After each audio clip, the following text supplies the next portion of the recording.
Capital Radio. Para personas inquietas, Capital Radio. El remate, con Miguel Ángel González Suárez.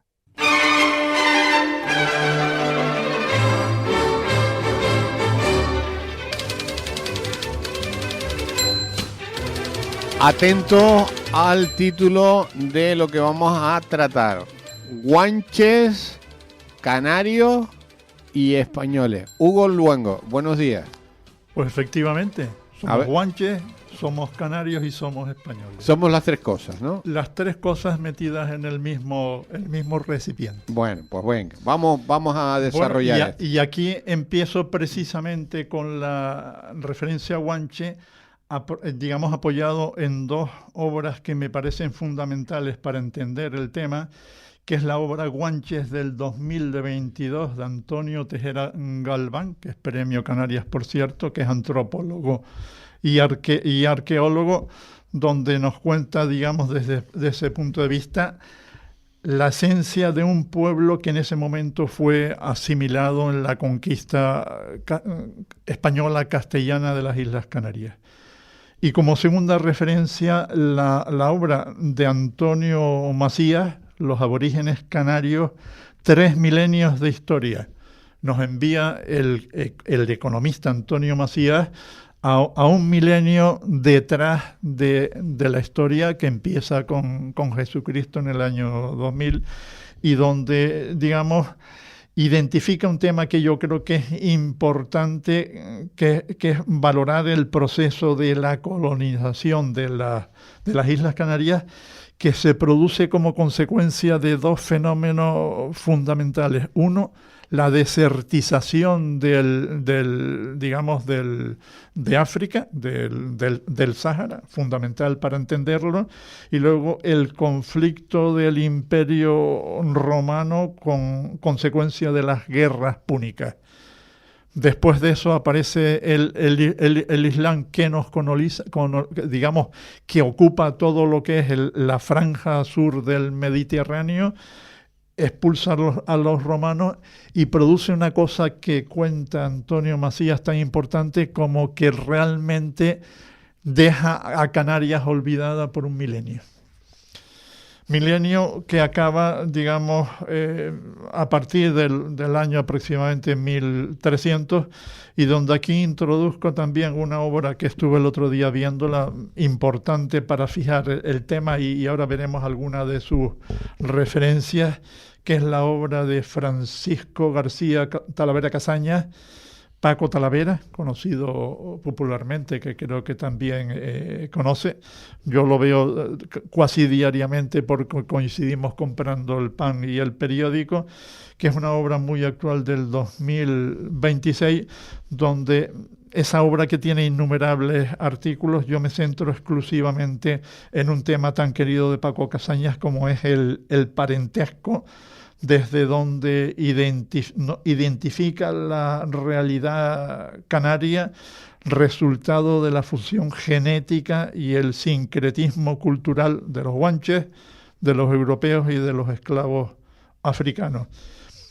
Y aquí introduzco un tema, yo creo, esencial para entender, digamos, nuestra naturaleza, digamos, la herencia guanche, canaria y española, que es un tema tan esencial como las leyes de Indias, leyes de Burgos y leyes nuevas, que hace Isabel la Católica, que muere en el año 1504, y sigue su marido, que fue regente hasta 1516, en que muere Fernando el Católico. ¿Y qué es lo que hacen que nos diferencian de todos los imperios, entre comillas, coloniales? Pues hacen una cosa tan elemental hoy, como que realmente reconocen que el indio, el colonizado, tiene alma y tiene derecho. Precisamente por eso, digamos, al final sobreviven, como dice García Talavera, no por casualidades de la vida, sino por las leyes de India, de Isabel la Católica y Fernando el Católico, donde reconocen, como decíamos, alma y derechos a los guanches. Precisamente por eso, y lo analiza Talavera, la población guanche, cuando se concluye la conquista de Canarias, que dura un siglo, lo que es la conquista específicamente entre las islas señoriales y de Realengo, empieza en 1402 y acaba en 1496. Acaba 4 años después de haber descubierto América, inaudito. Tardamos un siglo. Y en ese siglo señala ya Talavera que la población guanche quedó en mayoría frente a los conquistadores europeos, esencialmente portugueses, castellanos, africanos, genoveses, flamencos e incluso judíos que habían huido, después del año 92 los reyes católicos producen la expulsión de los judíos de la España continental. Y bueno, aquí señala Talavera, recogido por los estudios del ADN mitocondrial y por el seguimiento, digamos, de los apellidos, que luego veremos, que aproximadamente en la herencia materna guanche tenemos en Canarias en torno al 50 o 60% de la herencia, y el 40% ibérico, la mitad portugueses y la mitad gallegos. Esta referencia que está en Canarias, si nos vamos al otro lado de la orilla, América, vemos que incluso es superior, porque en la América, con las leyes de India, precisamente en los pueblos actuales de América, hasta el 80% llegan en la ascendencia, digamos, americana, cuando vemos otros imperios coloniales, como es el caso de Estados Unidos, donde solo ha sobrevivido el 2% de la herencia india. Curioso. Y los canarios isleños, y ya me subo al carro de los canarios, hemos estado en las expediciones americanas desde las primeras fechas. Y luego, a partir del año 1675, hay una real cédula que consagra lo que se llamó el tributo de sangre, que obligaba a que las expediciones que se hiciesen hacia América llevasen a Canarios. A partir de ahí, digamos, los canarios sí hemos estado presentes en todas las conquistas americanas, y así se nos ve. Y luego, Talavera, que es muy aficionado a estas cosas, hace un análisis sistemático desde la conquista hasta hoy, identificando los 10 primeros apellidos canarios, que curiosamente son todos ellos españoles: Rodríguez, González, Hernández, Pérez, García, Martín, Santana, Díaz, Suárez y Cabrera.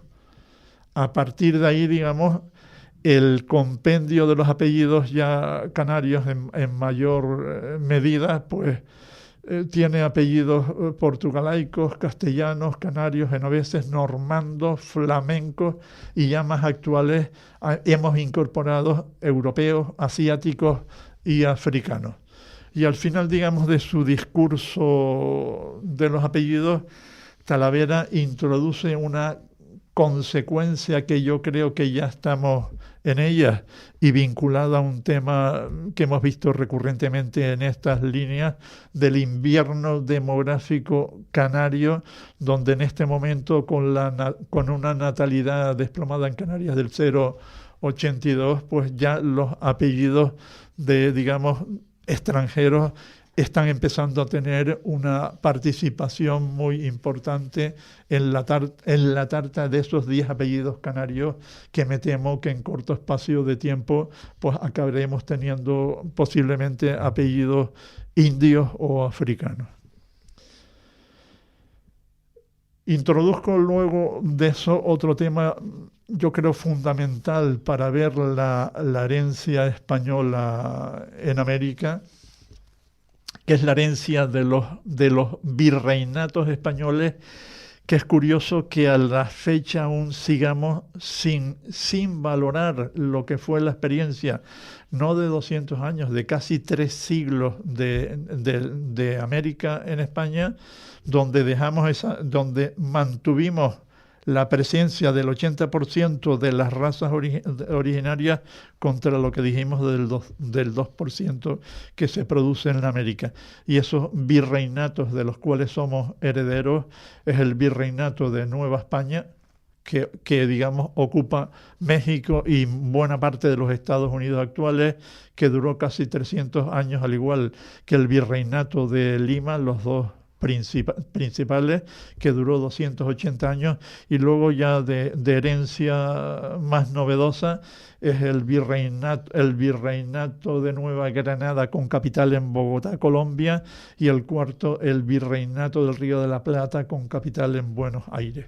Todos ellos sobreviven hasta que se produce el proceso de la descolonización americana, que precisamente lo abren los Estados Unidos en 1787 con la aprobación de la primera constitución democrática del mundo occidental, que sobrevive hasta hoy por muchas dificultades que el señor Trump nos ofrece desde América.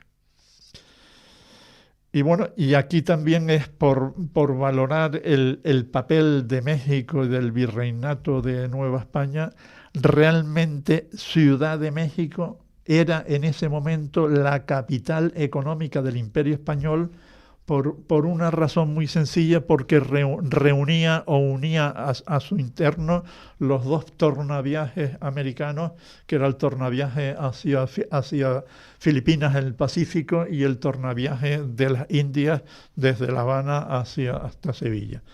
En el centro estaba México, que era en ese momento pues una de las ciudades más importantes de España, porque en ese momento, cuando lleva Humboldt a México en 1803, México tenía más de 300.000 habitantes, cuando la primera ciudad americana tenía 70.000, y Washington DF, que se acababa de fundar, no tenía más que 15.000 habitantes. Asombrado se quedó precisamente Humboldt, nuestro Humboldt, en el año que vivió en México DF, viviendo, como él mismo decía, en la ciudad de los 1000 palacios. Y luego, finalmente, siguiendo la trayectoria española, y ahora comentaré un tema que me parece fundamental para valorar el significado de la herencia española en América.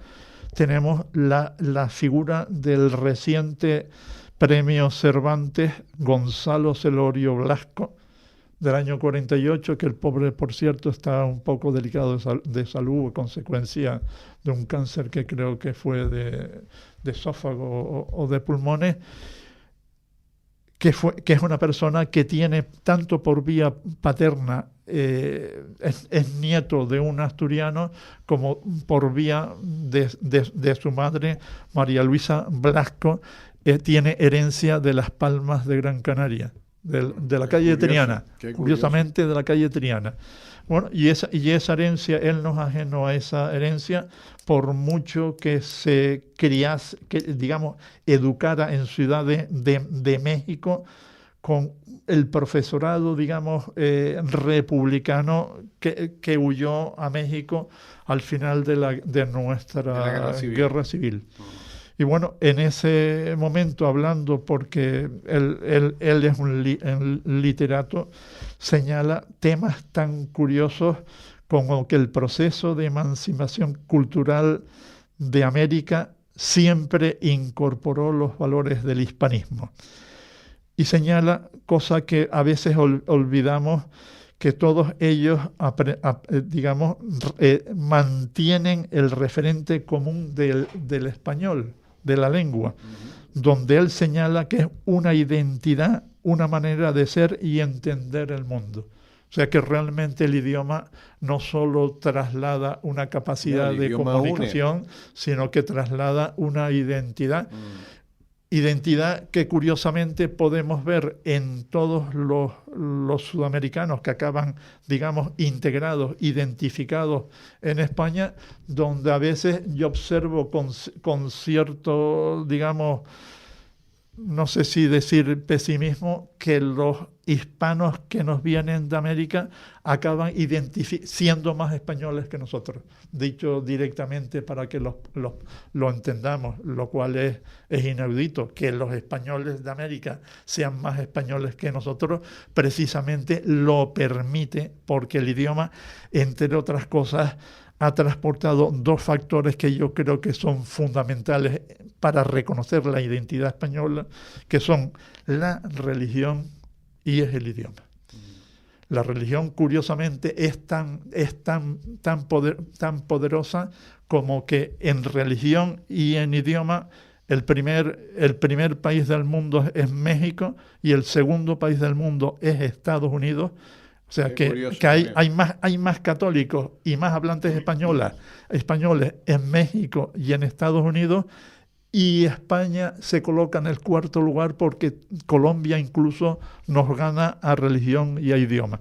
Y la religión es tan poderosa como que en Filipinas el grueso, digamos, de su población, salvo la parte del sur que conquistó el Islam, siguen manteniendo la religión católica, mientras que, por ejemplo, el idioma se ha perdido en buena parte, pero no la religión. O sea que la religión, la identidad que transporta la religión sobrevive en los siglos a casi todo, sin que casi nada sea capaz de modificar.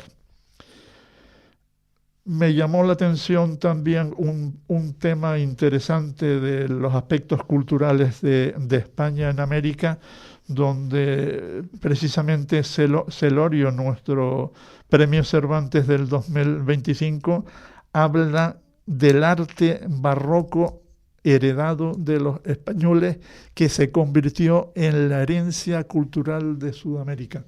En ningún lado, digamos, ha triunfado el arte barroco como en Sudamérica, donde si ves la explosión del arte en toda la herencia hispana que dejamos allí, en los hospitales, en las catedrales, en los edificios civiles, el arte con el cual se identifica nuestra herencia hispana en América, Sudamérica o por extensión Iberoamérica, si sumamos Portugal, precisamente es el barroco. Curioso, me llamó la atención. Y aquí entraba, en este lío, entraba Celorio, al cual la semana pasada Felipe VI le dio el premio Cervantes en Alcalá de Henares, a valorar un tema que me parece fundamental, que es la diferencia que hace él entre el sincretismo de la transculturación, que ahora comentamos lo que es, y el indigenismo criollo. De hecho, con buena mano izquierda, Celorio defiende